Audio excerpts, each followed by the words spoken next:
Week 4 PFR Scoreboard. A tremendous night of high school football. Some fantastic late finishes, Wayne. Boy, you know, we said it yesterday on our show that, man, there weren't that many good games. Oh, were we wrong? Some parity in the Dueling Conference. Oh, with some definitely. late games. We'll have scores, highlights coming up next on PFR Scoreboard. Program support comes from NIPSCO. Honey, who is this guy? Oh, that's Frank. Hey, Frank. Honey, why is Frank in our bedroom? He's showing us ways to save money. Plus, he'll even help us install LED bulbs and new shower heads. Oh, well, he is leaving before I shower, though, right? To schedule an energy assessment and learn more about energy usage, visit nipsco.com. Frank, could you hand me a towel?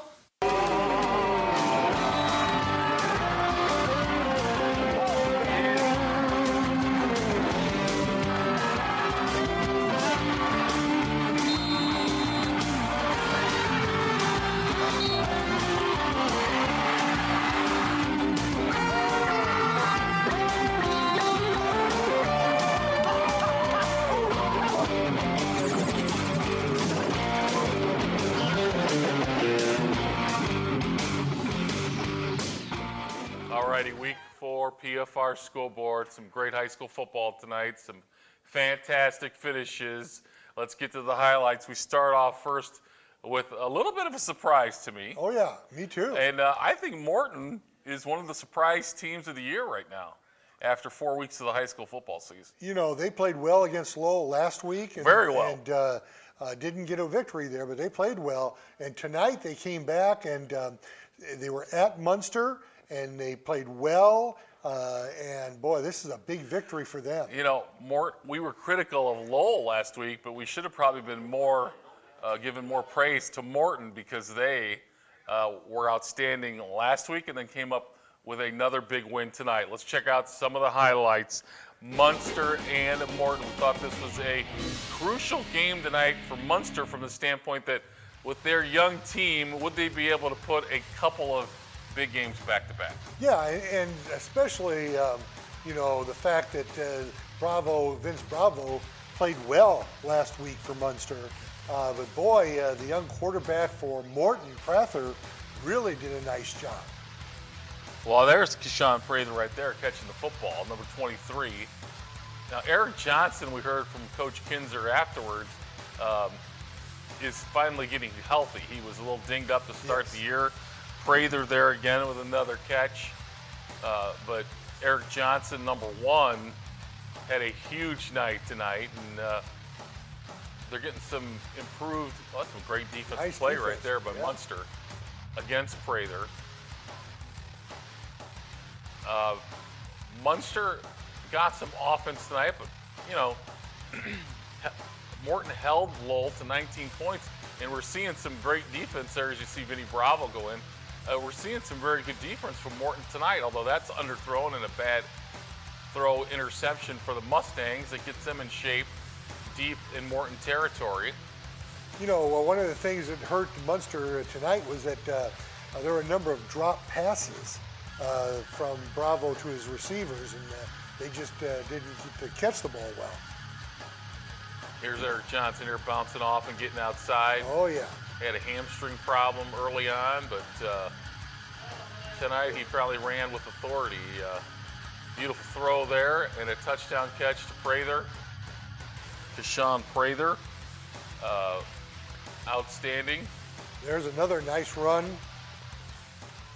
In 24-16, Munster had a chance to score and get the 2-point conversion late, but they could not.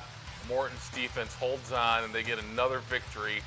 And now Morton moves on to 3-1. Hey, they got the momentum. Next week, their West Side is at Morton. So, you know, good things for that. And next week, I guess Highland and Munster. That's going to be a big one. Battle of the Bridge next week. All right, let's go out to Maryville.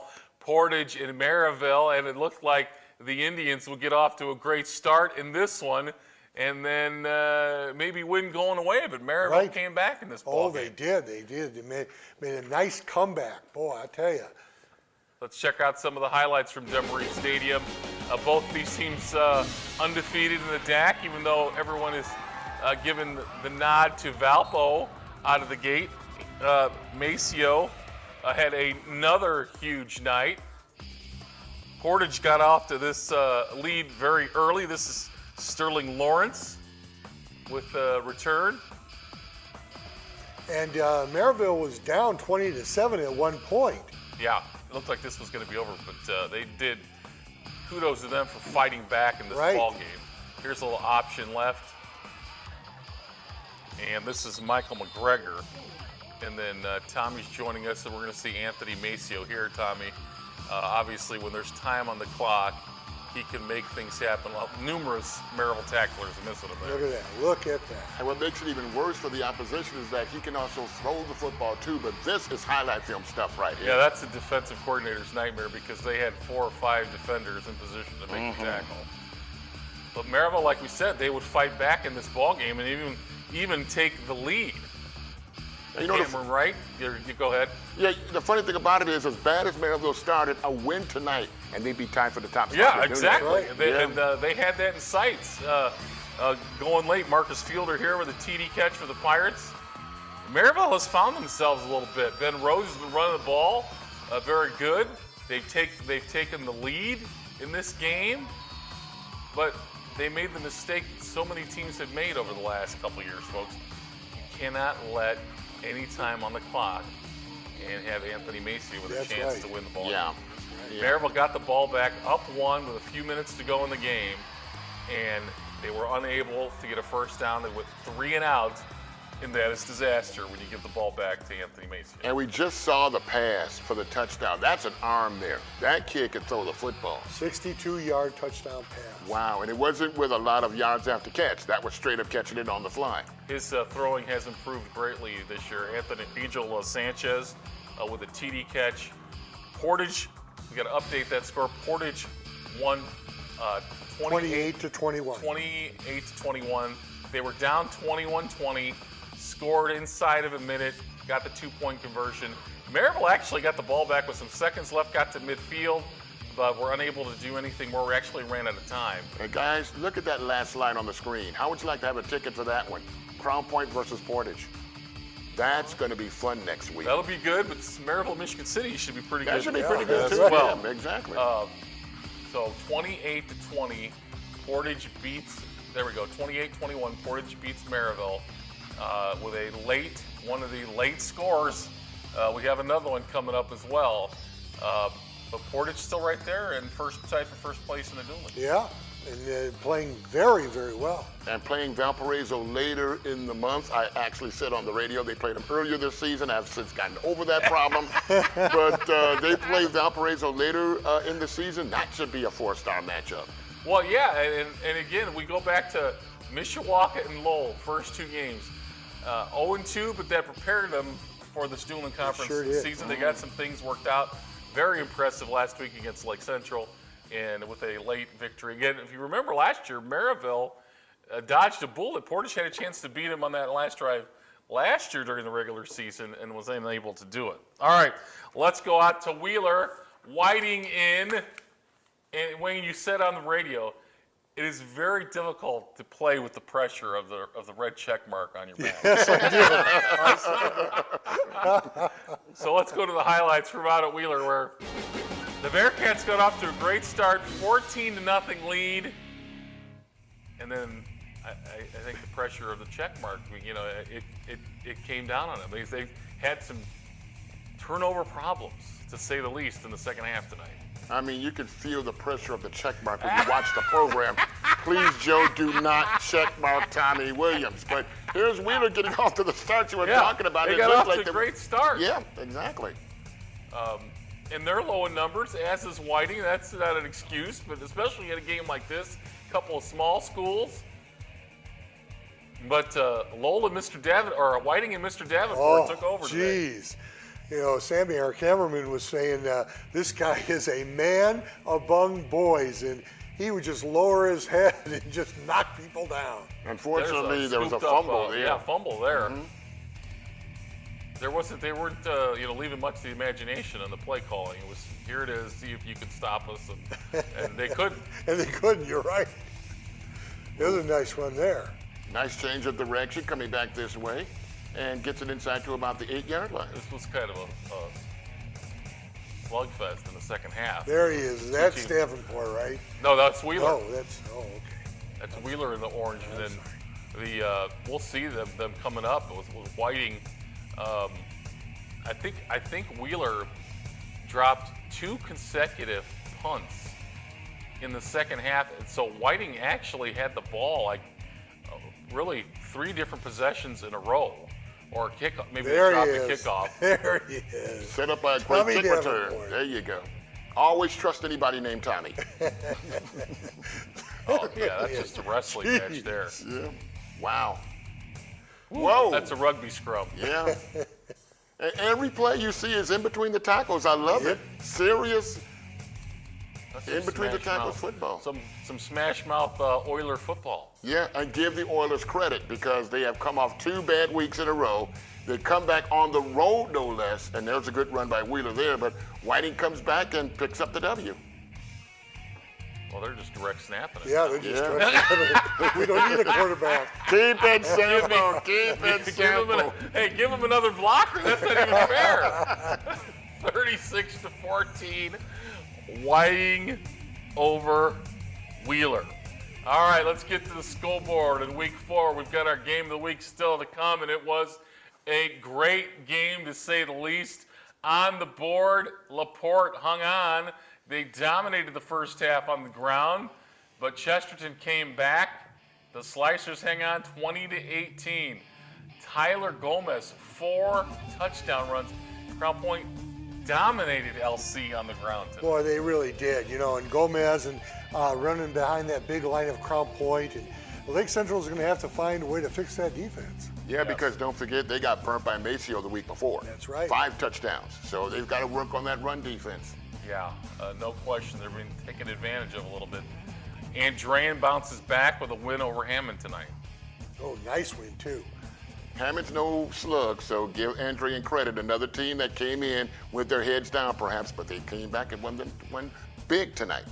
All right, elsewhere on the scoreboard across Northwest Indiana, Lowell cruising over Hammond Clark tonight. Highland with a 25-12 win over Gavitt, and KV hangs on at home against a very good North Newton team in a very close game. Thought that was going to be a close game Yeah, tonight, I thought so too, because North Newton plays well defensively, but KV put just a couple more points on the board. KV, third straight win, I think. Yep, that's right. Playing some good football. Elsewhere on the board, Boone Grove on a roll right now. Oh, geez, 53-0. I think Coach Kukulska was the runner-up Colts Coach of the Week. He's Really? not taking that lying down. He's going for the Coach of the Week. Wow, 2 in a row for Boone Grove. Yeah. And Griffith huge over Calumet, and South Central shutout Knoll. By the way, Knoll and Calumet play one another next week at Calumet. This is our chance to talk about that Griffith Hanover Central matchup again. Yes. Coming up. That's right. Okay. Did I miss my script here or something? No. I think that's what, week 9. Yeah. Griffith and Hanover. They're gonna look awfully good till that game. Yeah. Probably. Yeah. All right. Elsewhere on the board, speaking of Hanover, they get a shutout win over River Forest tonight. Their defense, I think, in 3 of their 4 wins, I'm told, has held their opponent under 100 yards of total Wow. offense. That's amazing. So we're talking about James DeLang and all the points they're scoring, but we also got to give their defense some credit. Their defense has been outstanding so far this year. This Knox and North Judson. Knox came back to win it in the second half, and Chuck DeMoss says this is such a huge rivalry. The stadium was I heard packed. Chuck, and I didn't realize this game, has a chance to go away next year because of the different conference or the conferences conference Knox is maybe in, or where North Judson's going. They got to keep this game on the schedule, folks. Come on. And Tommy, I don't know if you saw last night, but Wayne gave me an early Christmas present when he picked Winamac. And what would that be? He picked Winamac to let me pick LaVille. Because LaVille got the victory tonight. Merry Christmas, Joe. It was a very early one. The gift that just kept on giving. Okay. I needed it. Without a doubt, I needed that early Christmas present. All right. Elsewhere on the board, Rensselaer, their defense has been playing awfully well as well. 21-0 over Twin Lakes. No score on Bowman and West Side. Good article today in the newspaper by Steve Hanlon. Bowman trying to bounce back from a tough year of athletics, and they're off to an excellent start in football. And Roosevelt, look at that, 36 points. Woo. Wow. I don't know where Osceola Grace is. I don't care. They'll wins. Yeah. Any win over Osceola. Yeah. Of course. Because when those two teams get together, let me tell you. Throw the records out the window there. All right, we're going to take a timeout. We'll come back. We'll have our game of the night. It was a great one. Michigan City Valpo highlights coming up next on PFR Scoreboard.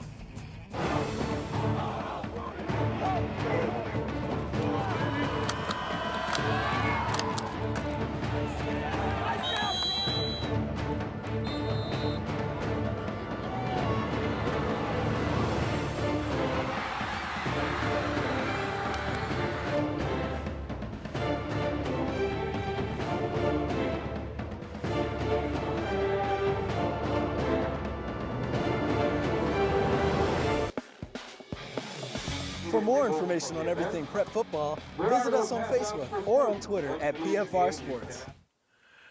We are back on PFR Scoreboard on Lakeshore PBS. And earlier, yesterday or the day before, Robbie Hummel and Jeff Samardzija, Samardzija was here yesterday. The Giants are in town. Big park going up. The basketball courts are up, and the Samardzija baseball field is in the process of being built.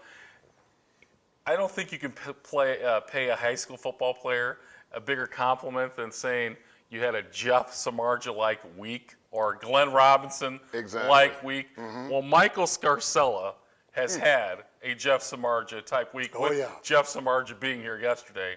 Tonight and then last Friday night, he has had quite a football week. For Valpo. Last week it was 2 interceptions and a goal line stop to win a game, and tonight it was a beautiful touchdown pass. Yeah, late catch to win the game yes. after he had a pick six called back. Yes, yes. From earlier in the game, which leads you to think that maybe he should be going both ways more, Coach. Maybe. Hey, they're 4-0.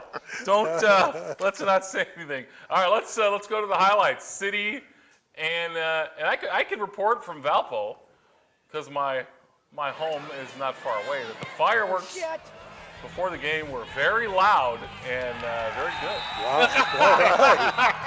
And then Coach Mason came out and did the old onside kick to get the ball right out of the game. Yeah, I like the way the kicker faked the kick, and then they wound up getting they recovered the fumble, but there's Michael McCullough. Not so good. That Valparaiso defense, awesome this year. Ted Davis there on the tackle for loss. They had some injuries tonight, though. Jesse Harper had a big game, but the Michigan City was keying on him late, keying on him early and often in this football game.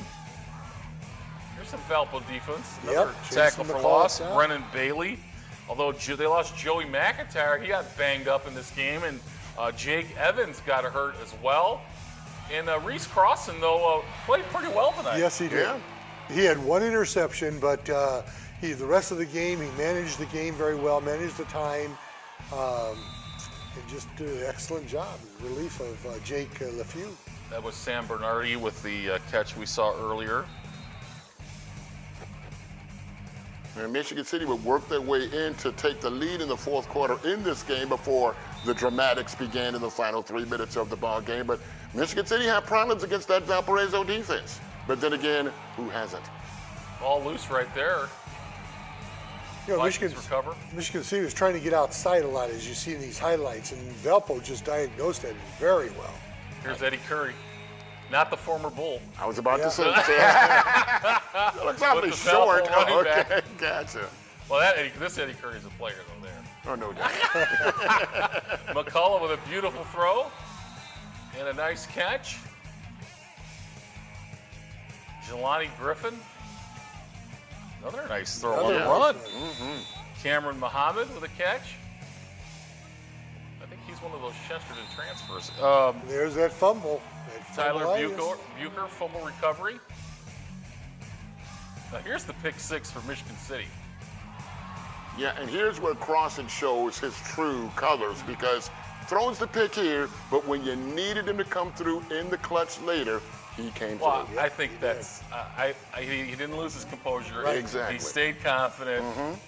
You know, and for somebody who hasn't played a lot at the varsity level, I think that's big for them. Speaking of big, the kid that made the touchdown catch, 6'4". Yeah. The guy that was defending him, about my height. Yeah. About 5'8". I'm a little taller than 5'8". but, But that was what a a smart move by the coach. What a week by Michael Scarcella. Tremendous week for him. And Valpo, you know, they've got to stay up because they got their arch rival next week. Oh, yes. The Battle of Wow. Porter County. Wow. They want nothing more but to knock, Chester don't want nothing more but to knock Valpo from the ranks of the unbeaten. There is no rest in the Duneland Conference. No. You And don't rest. Chesterton played very well today against They did. LaPorte. Yeah, So they it's did. not like they're coming in against, you know, a team that's 0-3 or 0-4, something like that. Yeah. All right, let's go rapid fire scores one more time, I think. Yep, rapid fire scores on the scoreboard on PFR, and let's Tyler Gomez, 4 TDs, 45-0 for CP over LC, and Lake Central. Yeah, they're going to need to regroup. Yeah, they really this is are. a couple weeks in, That's right. 3 weeks in a row here actually, where they've really struggled. Can't get down. Got to keep going. And LaPorte was held on for the big win on the road over Chesterton. But Chesterton's going to be looking for a Valpo next Boy, Friday night. that's going to be a good one. Big win for LaPorte because they've had a couple of tough weeks. Good win for them. Portage and Valpo tied for the lead in the DAC, both at 2-0. Could be on a collision course, the way it used to be when Bazia and Hoffman were there, with maybe a late season Portage Valpo game. It means a lot. Yep. Yeah, point well taken. Elsewhere on the scoreboard, Andrean gets a win tonight, much Big needed one. win. Lowell, 63-6 over Clark. And I don't know who else I would characterize as a surprise team of the year, but I think right now Morton at 3-1. An impressive win tonight. Impressive loss last week against Lowell. Morton's got to be one of the top surprise teams of the year so far. With Bowman, maybe. Bowman was That's another right. one. Yeah. Depending on their outcome tonight. I mean, Bowman at 3-0 from where they were 0-10 a year ago. And playing for absolutely nothing because they're not going to the playoffs. Pride, Yeah, pride, exactly. and Exactly. improvement, and they've got a young team. So I those two come to the top when you're thinking for surprise teams of the year. Elsewhere on the board, we've got other scores. No, yes, Highland over Gavitt. Battle of the Bridge next week. Yeah. Going to be up for grabs. That's right, and that's going to be a good one. And KV over North Newton, that was a nice score. Boone Grove, their second win in a row. Yeah. In a row. Yeah. Still scratching my head about that River Forest loss with Boone Grove. But sometimes they play like high school kids. Somebody told me that one.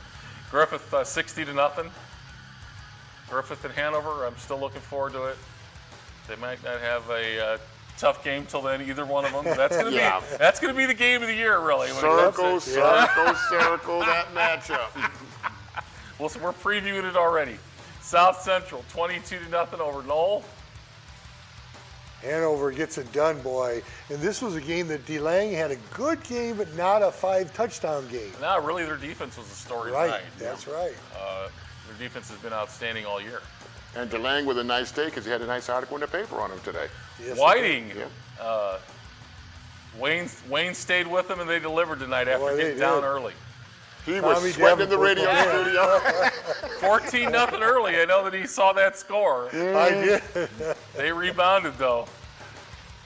Knox undefeated, 14-7 over Judson, and LaVille 28-12 over Winnemac.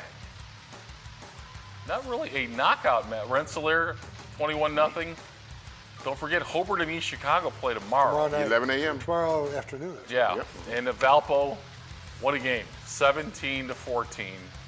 Valpo over Michigan City to go to 4-0, and Valpo is starting to get that confidence where in a close game like last week, a close game like tonight, they're starting to believe that they're going to make that play at the end of the game to win the game. And here's a coach's move that made a lot of sense. Coach Coyle brings in the 6'4" wide Yeah. receiver. He noticed that the cornerback was about 5'8". Smart thinking by the head coach. Well, and they had targeted Jesse Harper, I think, the 3 plays in a row before that. Yeah. And so obviously Michigan City was shading Short Harper on the other side of the field. Now, I'm sure the Michigan City coaches, because they weren't throwing yesterday, I'm sure they noticed the 6'4" guy come onto the field. Yeah. But it's hard to get it across to the players Yeah. in that limited time to shade back to that side of the field. Exactly. I mean, and you shade over there, they might go the other direction. Yeah. So it might have been a decoy. All right, we'll see you next Thursday night for another edition of PFR on Lakeshore PBS. Good night.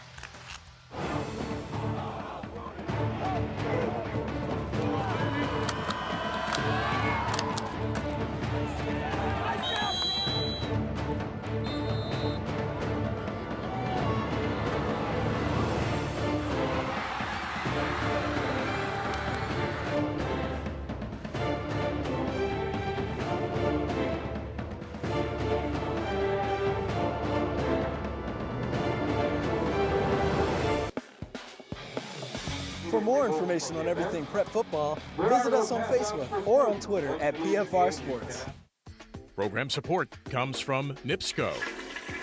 Honey, who is this guy? Oh, that's Frank. Hey, Frank. Honey, why is Frank in our bedroom?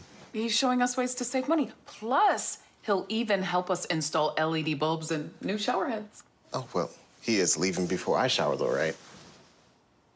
To schedule an energy assessment and learn more about energy usage, visit NIPSCO.com. Frank, could you hand me a towel?